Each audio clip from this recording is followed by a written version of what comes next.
चा प्रॉब्लेम नाही आहे. आपण जे म्हणतो ना की हा काश्मीरचा प्रॉब्लेम, सॉरी हा काश्मीरचा प्रॉब्लेम नाही. जिथे जिथे सेक्युलरिझमचा अतिरेक झाला, धर्मनिरपेक्षता आपणही भोगले, जे गेली शेकडो वर्ष आपण जे समस्या भोगतोय तो आपल्या उदारतेचा अतिरेक आहे. उदारता चुकीची नसते, तिचा अतिरेक चुकीचा असतो. साखर खूप चांगली आहे, पण कब्बर चहामध्ये कब्बर साखर घातली तर तुमच्या तोंडातून नरडीतून उतरणार नाही तो घर. मीठ तसंच आहे, चवीपुरतं असतं. त्याचा अतिरेक जेव्हा होतो आणि तो जिथे जिथे अतिरेक होत गेला तिथल्या तिथल्या संस्कृती समूळ नष्ट झाल्या. इजिप्त हा कॉप्टिक ख्रिश्चन याद करणारे कोण आहेत? तुमचे माझे रक्ताना मासाचे जात बांधवच आहेत ते. पण गंमत अशी असते की ज्यावेळेला तो विचार तिथे घुसतो, तो विषाणू सारखा घुसला की तुम्ही परके होता एका मिनिटात परके होता. त्यामुळे आपली सहिष्णुता इतकी नसली पाहिजे. म्हणून खाजगीत आता टीव्हीवर काही गोष्टी बोलतात, पण मी काही वेळेला स्पष्ट बोलतो की तुम्ही जे मला सांगताय की बोलणी केली पाहिजेत, तर म्हटलं कोणत्या आसिफा या मुलीवर बलात्कार झाला तर तुम्ही असं म्हणणार का त्या बलात्काराची तिने बोलणी करायला पाहिजे होती? म्हटलं काय बेशरम बोलता तुम्ही. म्हटलं आमचे सैनिक मरतायत, आमचे नागरिक मरतायत आणि बोलणी केली पाहिजेत. कोणाशी बोलणी कर? जी बलात्कारिता आहे तिने आपल्यावर बलात्कार करणाऱ्याशी बोलणी करायची असतात. याला सभ्यता, याला सेक्युलरिझम म्हणत नाही, त्याला धर्मनिरपेक्षता म्हणत नाही, त्याला सहिष्णुता किंवा उदारता म्हणत नाही, याला मूर्खपणा म्हणतात. तुमचं कुठलंही स्वातंत्र्य माझ्या नाकाच्या 2 फूट अलीकडे येऊन थांबतं. त्याच्या पुढे आलं तर माझ्या नाकाला धोका आहे, मी तुमचं नाक फोडून टाकेन. ही पण उदारता आहे. कारण तुम्हाला जर स्वातंत्र्य पाळता येत नसेल तर तुम्हाला किती स्वातंत्र्य द्यायचं हे ठरवावं लागतं. मला तुमच्या घरात जर तुम्ही पोपट पाळला असेल आणि मांजर पण पाळला असेल तर दोघांना एका वेळेला स्वातंत्र्य देता येत नाही. आयदर पोपटाला पिंजऱ्यात ठेवून मांजराला मोकळं सोडायचं किंवा मांजराला एका खोलीत बंद करून पोपटाला बाहेर काढायचं. दोघांचं स्वातंत्र्य एका वेळेला असू शकत नाही. या त्याच्या मर्यादा असतात, या मर्यादा पाळता आल्या पाहिजे. आणि त्यामुळे एखाद्या गोष्टीत तुम्ही किती वाहवत जायचं हे लक्षात घ्यावं लागतं. एक छानशी गोष्ट आठवली ती सांगतो. तो सिंह जंगलात शिकारी वगैरे करायचा वगैरे बोलत, थोडी तहान लागली म्हणून तो ओढा होता तिकडे पाणी प्यायला गेला आणि तो ओढ्याच्या त्या अलीकडे, पाण्याच्या अलीकडे असताना त्याला एक हसण्या खिदळण्याचा आवाज आला. त्याने झाडीतच लपून बघितलं तर समोर नजीकच्या राज्यातली सुंदर राजकन्या आपल्या मैत्रिणी सख्या घेऊन फिरायला आलेली होती. तो सिंह तिचं सौंदर्य बघत राहिला. पाणी विसरला, तहान विसरला, भूक विसरला, प्रेमात पडला. तुम्हाला लग्न करायचे तर हिच्याशीच करेल. आणि त्याचं लक्ष उडालं, काय करावं कळेना. तो शिकार करीना, काय करीना. बाकीची जनावरं अस्वस्थ होती, काय झालेलं. आता खोला त्यातल्या त्यात बुद्धिमान. तो जाऊन त्याला धाडस करून विचारलं, म्हणलं काय झालं वनराज, तुम्ही अगदी खंगलाय, शांत दिसता, काय झालंय का? नाही म्हणे माझ्या मनात ती राजकन्या भरली. तुम्हाला काय बोलताय म्हणे वनराज. अहो ते वेगळे, आपण वेगळे, कुठे असल्या गोष्टीच्या नादी लागता तुम्ही? हा, माणूस लय डेंजर आहे, त्याच्या नादाला लागू नये आपण. पण त्याच्यात ही राजाची, म्हणजे माणसाच्या राजाची कन्या सोडून द्या, हे आपले धंदे नाहीत. आपण आपली जंगलात झाट म्हणून तू छानपणे शिकवू नका. आता त्याच्यात राजदीप सदस्य शिकवलं, थोडं तू पण मला शहाणपणा शिकवलं नाही म्हणून काय. बोलला म्हणाला, बघा बाबा विचार करा, मी सांगतोय थोडं तू पण छानपण शिकवतो, चालता पण. विचार करून करून शेवटी उठला तो सिंह. एक दिवस गेला, थेट राजवाड्यात गेला. दरबार भरलेला होता आणि तो नगर राज्यात आला. कोले कुत्रे कुठच्या कुठे पळाले, जनावरं जाऊन गोठ्यात लपली, माणसं गाव ओसाड, सगळे रस्ते पार रस्ते ओसाड झाले. लोकांना कळत नव्हतं काय करावं. सिंह, साक्षात सिंह तो आला, त्याला काय त्याचं लक्ष नव्हतं लोक आपल्याला घाबरतात का. तो मस्त चालत चालत दरबारात आला. दरबारात आल्यावर सगळ्यांचे अंग कासवासारखे हात पाय हात घेतले, दरबारी घाबरले. पण तो कोणाला दमदाटी करत नव्हता. तो शांतपणे हात आला, राजासमोर उभा राहिला, म्हणाला, महाराज आपली कन्या माझ्या मनात भरलेली आहे, तिला मागणी घालायला आलोय. राजाच घाबरलेला हे समोर उभं होतं. काय करायचं. प्रधान हुशार होता, कोणाच्या तोंडून शब्द येत नव्हतं. तो मला, वनराज, आता तुम्ही जंगलचे राजे, आमचे राजे नगर राज्य, म्हणे जुळतं सगळं बरोबर. तुम्ही राजे, आमची कन्या तुमच्याकडे द्यायला काय मला दुःख आहे म्हणे. दिली पण. वनराज म्हणतात, सिंह म्हणतो की काय म्हणतात. हो, मग कधी. तो म्हणे 15 दिवस लागतील तयारीला, तोपर्यंत आम्ही सगळी तयारी करतो, मुहूर्त बघतो, सगळं. मला खुश होतो सिंह म्हणतो. तो जरा एक काम आहे म्हणे, ते तुमचे एवढं मोठं ते सगळी आयाळ वगैरे हे बघूनच आमची राजकन्या घाबरून मूर्छित होऊन पडेल. प्रेम कुठलं लग्न कुठलं घेऊन बसला म्हणून. तर मग ठीक आहे म्हणाला, आयाळ काढून टाकतो. हा, मग तेवढं करा, बाकीच्या आम्ही तयारीला लागतो. सिंहराज परत वळतात जातात. हळूहळू सिंह गेल्याची खात्री झालं, गाव नॉर्मल होतो. राजा इकडे संतापतो, त्या प्रधानाची गचंडी पकडतो, म्हणून हरामखोर मुलगी माझी तू द्यायला कुठून निघाला. प्रधान म्हणतो, महाराज ते धूळ परत पाठवायचं होतं, ते गेलं ना शांत. त्याच्यात तोंडावर पाय ते बोललो म्हणाले, बाकीचं काय ते. पण ते परत येईल की म्हणाले, ते बघू आपण म्हणाले. झालं. सिंहराज खुश होऊन जातात, मजे असतात. आयाळ वेळ कापून घेतात आणि येतात परत. आयाळानं ते कुत्री बित्री मांजरं बघतात तुझ्याकडे, कोण आलं नाही, प्राणी दिसतोय, काहीतरी विचित्र दिसतंय. गाई गुरं पण कुतूहलाने बघतायत की साला गवत खाते काय खाते. पण तो प्रेमात पडलेला आहे. प्रेमात पडलेला सिंह यशवंत सिंह पण असतो. त्याला काय परवा लोक काय. त्यामुळे येतो तो दरबारात. आता दरबारातले तर म्हणाले, हे काही येण्यासारखे दिसते. आज कोण घाबरत नाही त्याला फारस. तोंड बघा. प्रधान अरे वा, फर्स्ट क्लास म्हणून झालं. आम्ही मुहूर्त काढले, पुढच्या शुक्रवारचाच मुहूर्त आहे. भटजी बिजीची तयारी, मंडप घ्यायला सुरुवात केली आहे. मग ठीक आहे म्हणा, तुम्ही वरात बिरात घेऊन या. आपण एक राहायला सांगायचं म्हणून ते मी विसरलो, त्या गडबडी सगळं तुम्ही अचानक आला होता वगैरे काय म्हणून. त्यामुळे तुम्ही हसलात की तेवढे सुळे दिसतात ना, भीती वाटते ना. आमची राजकन्या ते सुळेच तुमच्या बघून घाबरून जाईल म्हणजे. ते जरा ते दातून सुळे काढायला लागतील. हा, ते काढतात, काय काळजी करू. ठीक आहे, अजून काय असेल सांगा. तो म्हणतो नाही अजून काय नाही, एवढं बाकी आम्ही तयारीला लागतो. तू जातो बरोबर. जातो आणि दगड घोटे खडक चावून चावून आपलेच दात पाडून घेतो, फक्त बांबाळ होतो. पण प्रेमात पडलेला असतो. असं तो स्वतःची नासाडी करून घेतो आणि परत येतो. तर वेशीवरच प्रधान त्याला भेटतं. पण काय, आणि मी ते तुमच्याकडे द्यायला निघालो होतो. एक त्या दिवशी गडबड राहिली सांगायची की ते तुम्ही राजकन्यानंतर हनीमूनला जाल ना म्हणे, तुमच्या पंजाच्या नाख्या लागलं तर काय होईल म्हणे, तेवढ्या पण काढायला लागतील म्हणे. तेवढं काढून घेतो. अजून काय असेल आत्ता सांगा. मी शुक्रवारी येतो. हो या शुक्रवारी, तेवढं जरा करून घे.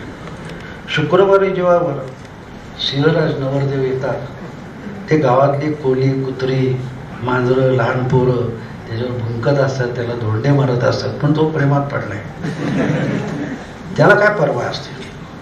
तो येतो दरबारात. वा वा, प्रधानजी त्याचं स्वागत करतात, दरबारी हसत असतात आणि म्हणतात, प्रधानजी म्हणतात या असे समोर या, बाजूला मंडप आहे, तुमचं आधी रच्चर स्वागत करतो, मग आपण बोहल्यावर चढायला तुम्हाला घेऊन जाऊ. हरकत नाही. सिंह दरबाराच्या त्या मंचावर येतो. प्रधानजी टाळ्यावर, तिकडे पिंजरा कुठे आणि इकडे टाकायला द्यायचा. वनराज संतप्तो आणि काय प्रधान तू माझी दगाबाजी केलीस. ते त्याला तोपर्यंत पिंजऱ्यात टाकलेला असतो, तो कोणाला दुखवू शकत असतो. ना त्याचे सुळे उरलेले असतात, दात असतात, ना आयाळ असते, ना पंजे असतात. त्याला पिंजऱ्यात टाकतात आणि तो चिडून म्हणतो, तू माझ्याशी दगाफटका केलायस. त्यानंतर प्रधान जे उत्तर देतो ते फार महत्वाचं आहे. प्रधान त्याला म्हणतो की मी कोण तुमच्याशी दगाबाजी करणार, मी कोण तुमच्याशी दगाबाजी करणार. वनराज, दगाबाजी तुम्ही तुमच्याशी केलेली आहे. दगा आम्ही नाही दिला तुम्हाला, दगा तुम्ही तुमच्यातल्या सिंहाला दिलात. सिंह म्हणजे आयाळ असते, सिंह म्हणजे त्याचा तो जबडा असतो, सिंह म्हणजे त्याचा तो पंजा आणि त्याच्या नख्या असतात. तुम्ही ते काढून टाकलेत. आम्ही कोण तुम्हाला हरवणार, तुम्ही स्वतःला हरवलं, तुम्ही स्वतःला हरवलं. मित्रांनो, आपण जेव्हा शिवाजी महाराजांचं नाव घेतो तेव्हा वाघ नख वगैरे गोष्टी रंगवून सांगतो. वाघ नख म्हणजे काय? ती नुसती अफजल खानाच्या पोटात गेली म्हणून वाघ नख नसतात. ती भूमिका जी असते ती वाघ नख असतात. आपण सिंहासारखे आहोत. आपल्याकडे ती आयाळ आहे, आपल्याकडे तो जबडा आहे, आपल्याकडे त्या नख्या आहेत, तो पंजा आहे. पण तो आपण समजून घेतलाय का?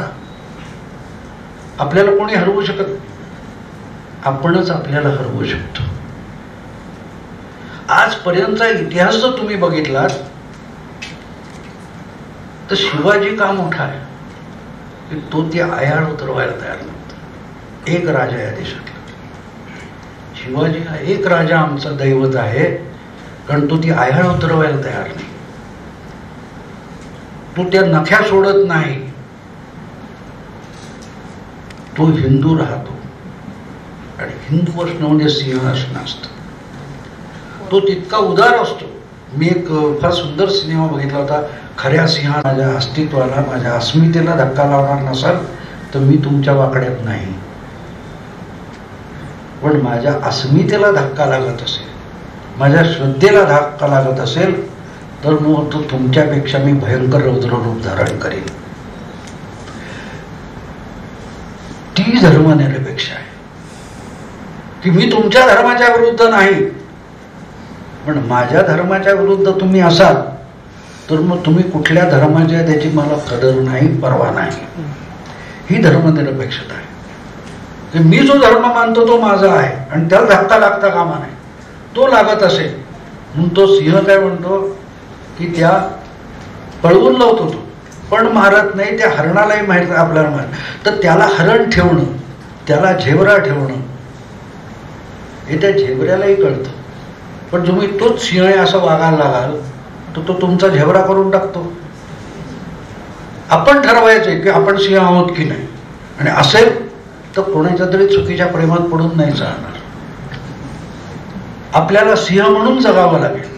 आणि जगणं म्हणजे तरी काय असतं, जगणं म्हणजे काय असतं.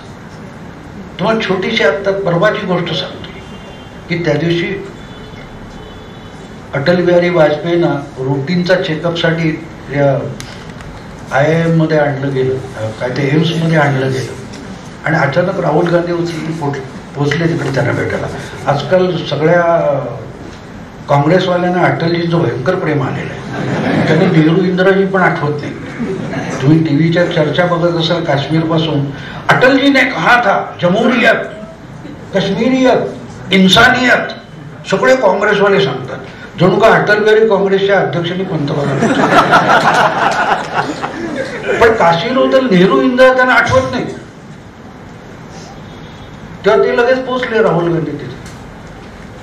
राहुल गांधी पोचले आणि काय कौतुक चालू होतं. एकही देवटा तिथे चर्चा करणाऱ्याला की वाजपेयी अवस्थेत आहेत का, की राहुल गांधी आलाय की माकड आलाय ओळखायच्या अवस्थेत नाही.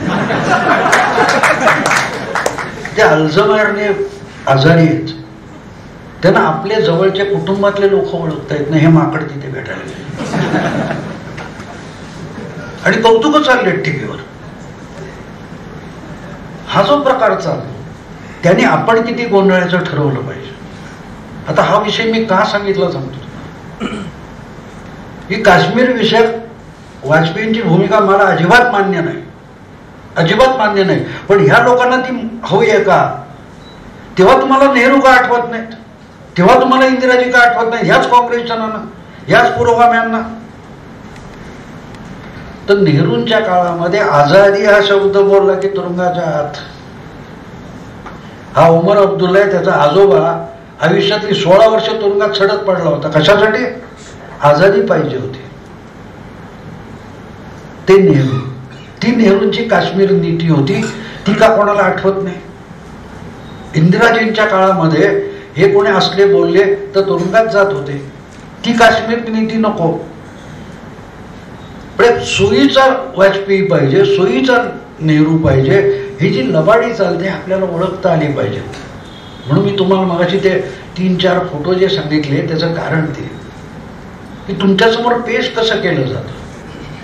तुम्ही जाता टीव्ही, काय ते टीव्हीची जाहिरात, म्हटलं पुणेरी पगडी बरोबर आहे, पण ही महात्मा फुलेंची पगडी, महात्मा फुलेंचं पागोट होतं हे सुद्धा ज्यांना माहित नाही ते भुजबळांना पगडी देतात. फुलेंची पगडी, नशीब पगडी दिली नाही, कारण शब्दच बदलून गेले. कशा शब्दाला काय अर्थ लागतो कोणाला माहिती आहे? शब्दांचे अर्थ तरी राहिलेत का? पगडी दिली. त्या कार्यक्रमात ते अंकुश काकडे म्हणून त्यांचे प्रवक्ते होते, तेही गडबडले टीव्हीच्या कार्यक्रमात. म्हटलं मी पहिल्यांदा ऐकतो की फुले पण पगडी वापरायचे, पण माझ्या अकलेप्रमाणे म्हटलं फुले वापरायचे त्याला पागोट म्हणतात. आणि म्हटलं सिम्बॉल, प्रतिकात्मकता असावी, मी नाकारत नाही. फुल्यांनी पागोट कुठे वापरलं हे पवार विसरले. पागोट घातलं आणि पागोट प्रतीक म्हणून फुल्यांनी घातलेलं आहे. जेव्हा गव्हर्नरच्या घरी समारंभाला बोलवलं तेव्हा सगळे श्रीमंत मान्यवर येणार होते, तेव्हा फुले काय घालून गेले? ते पागोट घालून गेले होते. खांद्यावर घोंगडी होती, कमरेला लंगोटी होती. का? तर या देशातल्या रयतेची अवस्था काय आहे हे प्रतिकात्मक दाखवायला फुल्यांनी तो वेश वापरला. तो समारंभात सत्कार म्हणूनही वापरला. हे पागोट जेव्हा भुजबळांना देत आहेत, त्या पवारांनी कधी इंटरनॅशनल क्रिकेटच्या परिषदेमध्ये डोक्याला पागोट, कमरेला लंगोटी घालून गेले का? की बाबा एवढे श्रीमंत क्रिकेट आम्हाला नाही परवडणार, आमचा शेतकरी उपाशी आहे, तिथे फुले असतो. तो फुले तुम्ही सांगणार का? नाही. आम्ही फक्त प्रतीक वापरतो आणि प्रतीकातून भ्रम निर्माण करतो. दाखवायला अमिताभ असतो, खपवायचा माल दुसराच असतो. अमिताभला बघायसाठी जाहिरात टिकते, नाही तर पुढचा रटाट पुन्हा ऐकणार. आणि म्हणून मी त्या कार्यक्रमात सांगितलं की पगडी की पागोट महत्वाचं नाही, त्याच्या खाली असं ते डोकं महत्वाचं असतं. ते कुठे आहे? ते कुठे आहे? तर आपलं डोकं आपल्या ठिकाणी. मग तिथे पानसरे पण येतात. पानसरेंचं कौतुक, आम्ही सगळे पानसरे, हातात झेंडे बावटे घेऊन उभे राहतात. पानसरे काय म्हणाले काय माहिती, कोणाला माहिती? वाचले कोणी पानसरे नाही, पानसरे पण वाचलेले नसतो, तो समजून घेतलेला नसतो. पानसरेने फार सुंदर एक पुस्तकात त्यांच्या अनेक विचार करण्यासारख्या गोष्टी. ते म्हणतात समाज परिवर्तनासाठी आपल्या डोक्याखाली आपलंच धड असलं पाहिजे आणि आपल्या धडावर आपलं डोकं असलं पाहिजे. इथे पगड्या बरोबर आहेत, डोकी कुठे आहेत? डोके कुठे आहेत? त्यामुळे निरपेक्षता, फुले शाहू आंबेडकर हे जपमाळ्याचे विषय झालेले आहेत. तो सत्यनारायणला भटजी येतो ना आपल्या घरात, तो बडबडत असतो, पाणी सोडा, सोडा, हात सोडा. त्याला थांब जरा, आत्ता तू काय वाचत होता? त्याला शोधायला त्याचं तोंडपाठ असतो, तो बडबडत जात असतो आणि ती पानं पलटत असतो, खाली नेमकं काही माहित नसतं. तसं हे फुले शाहू आंबेडकर बोलतात आणि त्यांना सांगायचं थांब, आत्ता तू बोललास ते परत बोल, बोंबलं, ते पुढे गेली ना. सगळी धर्मनिरपेक्षता अशी झाली आणि आपल्याला आठवत नाही आधी कोण काय बोलतो, त्यालाही माहित नसतं, आपल्याला ऐकून माहित नसतं. आपण पेपर वाचतो, तुम्ही बारकाईने बघा की आपण नजर फिरवतो. एक किस्सा सांगून मी भाषण संपवेन, कारण बरंच शिवाजी महाराज शहर आहे, पुतळा हे त्याचं प्रतीक आहे, त्या विचारांचं प्रतीक आहे. तो विचार जर स्वीकारणार नसतो तर पुतळ्यांना अर्थ नसतो. जिरे टोप, ती कमरेची तलवार, ती घोडी. महाराज ही फार मोठी गोष्ट आहे, फार मोठी गोष्ट आहे. तुम्हाला किस्सा सांगतो की कोंडाणा घ्यायचा त्यावेळेला त्यांच्या डोक्यात तो विचार असतो आणि तानोजी मालुसरे मुलाचं लग्न घेऊन येतात आणि ठीक आहे महाराज म्हणतात की ठीक आहे नंतर करू. आता राजाचा आदेश आहे नंतर करू. राजाचा आदेश झुगारणारा तानाजी आहे. तो अवज्ञा करतो. महाराज म्हणतो नो, नाही, आधी लगीन कोंडाण्याचं. तेव्हा तो महाराजांची अवज्ञा करतोय. पण ती अवज्ञा समजून घेणारा राजा आहे. लक्षात घ्या की मी राजा असून तो कोण उलटा बोलतो रे, नाही. कारण त्या क्षणी आपला राजा ह्या मित्राच्या मैत्रीच्या भावनेत अडकतोय हे भान राखून तानाजी त्यांची अवज्ञा करतो आणि त्यांना भानावर आणतो की तुम्ही राजे आहात आणि तुम्ही मित्राच्या मुलाच्या लग्नाचा विचार नाही करायचा, राज्याचा करायचा. हे भान एक क्षणी भावना विवश झालेल्या महाराजांना त्यांचा जोडीदार शिकवतोय. हे लक्षात घ्या, ही छोटी गोष्ट नाहीये. असा इतिहास बदलत असतो. हा इतिहासातला एक मनोरंजक प्रसंग नाहीये. ही अवज्ञा मला इस्रायलच्या इतिहासात सापडली.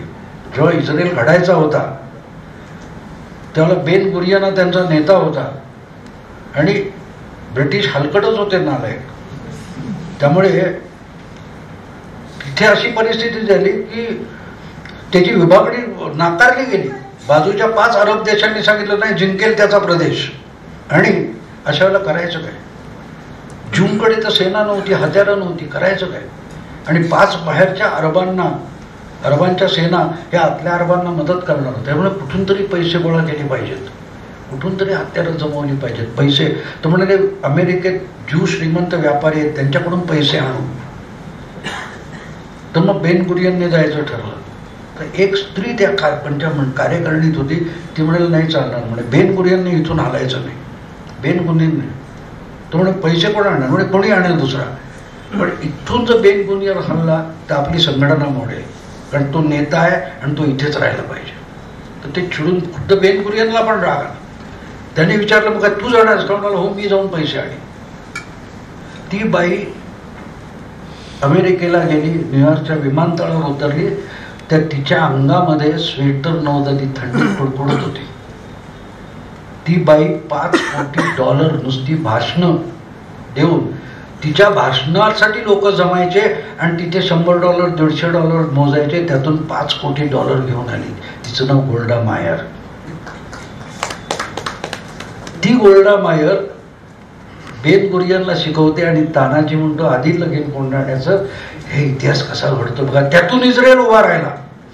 इथे कोंडाण्यातूनच महाराष्ट्र उभा राहिला, हिंदवी स्वराज्य उभं राहिलं. हा शिवाजी हा इतिहासमध्ये विचार आहे. तो जर आपण ज्वलंत ठेवला तो आपल्याला शिकवतो की तू सिंह राहा, तू सिंह राहा, तू चुकीच्या प्रेमात पडू नको. आणि जर तू सिंह राहिलास तर तू सेक्युलर आहेस. You must enforce secularism. कायदा हा लादायची गोष्ट असते मित्रांनो. Law must be enforce. कायदा तुमच्या दाढीला हात लावून चुचकारून तुम्हाला सांगत नाही, पटवत नाही, चॉकलेट देत नाही. कायदा ही लादायची गोष्ट असते, लादायची गोष्ट असते. त्यामुळे तुम्हाला सेक्युलरिझम लादावा लागेल. आपण सेक्युलर आहोत, पण आपण सेक्युलर नसू. म्हणजे आपण तो सेक्युलरिझमची आयाळ उतरवून ठेवली तर मग धर्मांधता वाढेल. आजची धर्मांधता वाढली ती आपण आपली आयाळ काढून ठेवल्यामुळे झाली. आपण आपले जबडा दात सुळे काढून ठेवलेले आहेत, आपण आपल्या नख्या पंजे काढून ठेवलेत, म्हणून धर्मांधता वाढली. म्हणून गांधी सुद्धा काय म्हणतात? गांधी काय म्हणतात? दुबळ्याची अहिंसा अहिंसा नसते. हिंसा करण्याची ताकद असताना जो हिंसा करत नाही ती अहिंसा असते. आपण स्वतःला शेपूट घालून बसणार आणि म्हणणार मी गांधीवादी आहे. तो गांधीवाद पण खोटा असतो. त्यामुळे हे सगळे देखावे निर्माण केले जातात. तुम्ही तुमच्या उपजत प्रवृत्ती आठवा, तुमच्यातला शिवाजी जागवा. तिकडे पाठ वरून पळालो तर आपण शिवाजी मानत नसतो. शिवाजी हस्तक्षेप करायला शिकवतो. तो फक्त एका कुठच्या राजे पाटलाचे हात तोडले या गोष्टीसाठी नसतो, तो हस्तक्षेप करायला सांगतो. तो शिवाजी अंगी बाणवणं ही शिवभक्ती असते. आणि ती असेल तर धर्मनिरपेक्षता आपल्या पुजत आहे. पण ती धर्मनिरपेक्षता ही अतिरेकी असू नये, तिचा अतिवापर होऊ नये, त्याचा अति औदार्य होऊ नये. एवढं केलं तर आपण अल्टिमेटली शिवाजी जागो. शेवटची गोष्ट तुम्हाला सांगायची विसरलो होती. परत बोगीमध्ये उज्ज्वल निकम होते, ज्यांनी मुंबई बॉम्ब ब्लास्टची केस लढवली. तेही माझे मित्र आहे. योगायोगाने दुसऱ्या बाजूने आरोपींची केस लढवणारे पण वकील माझे मित्र होते, ज्यांनी आरोपींची केस लढवली होती. आणि नंतर त्यांनी ती अर्धवट सोडली 2006च्या बॉम्ब ब्लास्ट नंतर. तर त्यांनी मला, मी काही लेख वाचून ते इतके हैराण झाले, म्हणाले भाऊ हे तुमच्या डोक्यात येतं कुठं. म्हणून ते ज्या आरोपीशी प्रत्यक्ष बोलले होते, तो किस्सा तुम्हाला सांगतो. नाव आणि तपशील नाही सांगणार कारण ते केसचा भाग आहे. त्यांना एक त्या वकिलांना कुतूहल होतं की भुरटे लोक, चौघे आरोपी असे होते की ते ताजमहल हॉटेल आहे तिथे त्या कॅफेटेरियामध्ये जाऊन ते बसायचे 5 दिवस. तर त्या वकिलाला डोकं चालत नव्हते, हे आरोपी तिथे जाऊन बसून काय करत होते. हे तर भुरटे, त्याला उडपी हॉटेल परवडणार नसे, ते ताजमहल हॉटेलमध्ये काय करत होते. तर तो जवळीक झाल्यामुळे ते विश्वासात आरोपी बोलायचे. ते म्हणाले आम्ही तिथे बसत होतो का, म्हणाला गेटवेचा शिवाजीचा पुतळा उडवायचा होता का. आम्ही तिथे बसून बघत होतो, पण आम्हाला लक्षात आलं की ते साधी टॅक्सी किंवा स्कूटर पण पोलीस थांबवू देत नाही. म्हणून आम्ही ठरवलं की शिवाजी पार्कचा पुतळा उडवायचा. तर तिथेही ते बडे महापौराचा बंगला असल्यामुळे कुठची गाडी थांबवू देत नाही, त्यामुळे तिथेही नाही. मग आम्ही ठरवलं की प्लाझा सिनेमावर शिवाजी मंदिर नाट्यगृह आहे, तिथे एक गेटवर पुतळा आहे, तिथे बॉम्ब लावायचा. म्हणून आम्ही गेलो होतो. आणि असं ते तसं चुकलं वगैरे वगैरे सगळं होतं. पण त्या वकिलाला कुतूहल होतं की तुम्ही पुतळा उडवून काय करता, तुम्ही माणसं मारायचा दहशतवाद आहे, पुतळा कशाला उडाल. त्या आरोपीने दिलेलं उत्तर फार महत्वाचं आहे. तुम्हाला एक आदमी था न तो 800 साल पहले हिंदुस्तान इस्लामिस्तान हो जाता, तो शिवाजी आहे. त्याच्या पुतळ्याची सुद्धा भीती वाटते, लक्षात घ्या. तुम्हा आम्हाला मारायला बॉम्बस्फोट केला समजतो, पुतळा मारायला बॉम्बस्फोट, हे आजच्या जमान्यातलं जिहाद आहे. आजच्या जमान्यात मी तुम्हाला तपशील सांगितलं नाही कारण तो वकिली भाग असतो की आशील आणि वकील याच्यातला संवाद असतो, तो फार तपशिलात सांगता येते. पण त्यांनी मला बोलवून समजवलं आहे की तुम्ही हे सगळं जिहादवर लिहिताय. वाचून मी हैराण झालो कारण मी प्रत्यक्ष त्यांच्या तोंडून ऐकलेलं आहे, तुम्ही कसं काय लिहिता. म्हणून त्यांनी मला अगत्याने हा किस्सा सांगितला. पण सांगायचा मुद्दा असा की तो पुतळ्यातला शिवाजी पण घाबरवतो, पुतळ्यातला शिवाजी घाबरवतो. पण ती भीती हिंदूंची नाही तर हिंदूतल्या सेक्युलर आणि सहनशीलतेची आणि औदार्याची आहे. पण तो औदार्य हा सिंह असतो, त्याची आयाळ उतरवू नका, त्याच्या पंजाच्या नख्या काढू नका, एवढीच विनंती.